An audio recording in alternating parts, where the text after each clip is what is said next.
পাকিস্তানের বন্ধু ট্রাম্পের চালে কুপোকাত বাংলাদেশ, বন্ধ আমেরিকার দরজা। তাই এবার বিপুল ক্ষতি হয়ে গেল পদ্মা পারের মানুষদের। বাংলাদেশিদের স্বপ্নের পথে বড় ধাক্কা। ৭৫ দেশের অভিবাসীরা বিপদে, ভারত বাদে অন্যরা থমকে গেছে। গ্রিন কার্ডের আশা স্থগিত, লাখ লাখ বাংলাদেশি আতঙ্কিত। ট্রাম্পের সিদ্ধান্তে বাংলাদেশিদের পরিবারের পরিকল্পনা থমকে গেল। যুক্তরাষ্ট্রের নতুন ভিসা নীতি বাংলাদেশিদের জন্য বড় চ্যালেঞ্জ হয়ে উঠেছে। ট্রাম্পের নিষেধাজ্ঞায় ভিসার জন্য অপেক্ষমান বাংলাদেশিদের উদ্বেগের ভান। ৫৯,০০০ বাংলাদেশির ভবিষ্যৎ অনিশ্চয়তায়। এবার কি করবেন ইউনুস? দেখুন, যুক্তরাষ্ট্রের প্রেসিডেন্ট ডোনাল্ড ট্রাম্পের নতুন অভিবাসন নীতির প্রভাবে বাংলাদেশ সহ ৭৫টি দেশের নাগরিকরা এখন বিপুল চাপে। এই নীতির আওতায় এসব দেশের জন্য অভিবাসী ভিসা স্থগিত করা হয়েছে। বলাই বাহুল্য, এই তালিকায় ভারত নেই, তবে বাংলাদেশিদের জন্য এটি বড় ধরনের প্রভাব ফেলার কথা। প্রথম আলো সহ দেশীয় বিভিন্ন সংবাদ মাধ্যমে প্রকাশিত প্রতিবেদন অনুযায়ী এই সিদ্ধান্তের ফলে লাখ লাখ বাংলাদেশি ক্ষতিগ্রস্ত হতে পারেন। বিশেষ করে যারা ইতিমধ্যে অভিবাসী ভিসার জন্য আবেদন করেছেন বা আবেদন করার পরিকল্পনা করছেন, তাদের জন্য ভিসা প্রক্রিয়া স্থগিত থাকবে। আমেরিকার অভিবাসন ব্যবস্থা দুই ধরনের ভিসা ইস্যু করে। এটি হলো ইমিগ্র্যান্ট বা অভিবাসী ভিসা, যা গ্রহণকারীকে সরাসরি গ্রিন কার্ড দেয় এবং যুক্তরাষ্ট্রে স্থায়ীভাবে বসবাসের সুযোগ করে দেয়।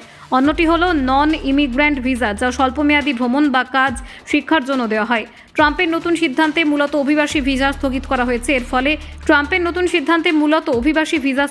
হয়েছে। এর ফলে যারা পরিবারের সদস্যদের জন্য ভিসার আবেদন করেছেন, তারা আপাতত ভিসা পাবেন না।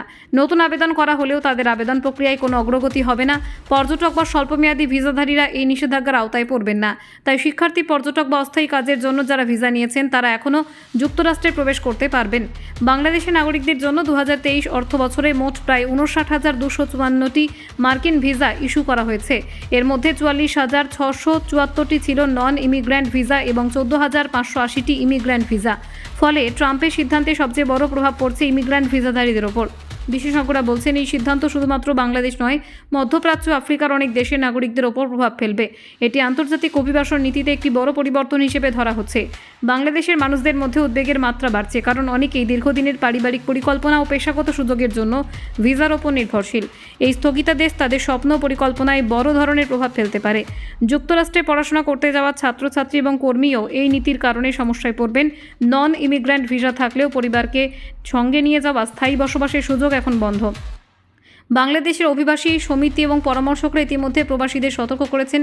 তারা বলেছেন, যারা ভিসার জন্য আবেদন করতে যাচ্ছেন, তারা আপাতত স্থগিতাদেশের মধ্যে পড়বেন এবং কোনো আবেদন এখন সম্পূর্ণ করা সম্ভব হবে না। সংশ্লিষ্ট কর্মকর্তা এবং কূটনীতিকরা আশ্বস্ত করেছেন যে ভিসা স্থগিতাদেশের পরেও যুক্তরাষ্ট্রের শিক্ষার্থী বা কাজের সুযোগ কোনো বড় পরিবর্তন আসবে না।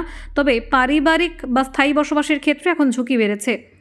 বাংলাদেশি অভিবাসীদের জন্য এটি একটি বড় চ্যালেঞ্জ। বিশেষ করে যারা ইতিমধ্যেই দীর্ঘ সময় ধরে ভিসার জন্য অপেক্ষা করেছেন, তাদের জন্য এই সিদ্ধান্ত নতুন অনিশ্চয়তা তৈরি করেছে।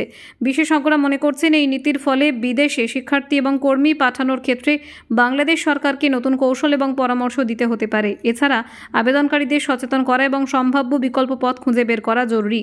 মোট কথা, ট্রাম্পের এই সিদ্ধান্ত বাংলাদেশের নাগরিকদের জন্য বড় ধরনের প্রভাব ফেলেছে। Bureau report, Bangla digital TV.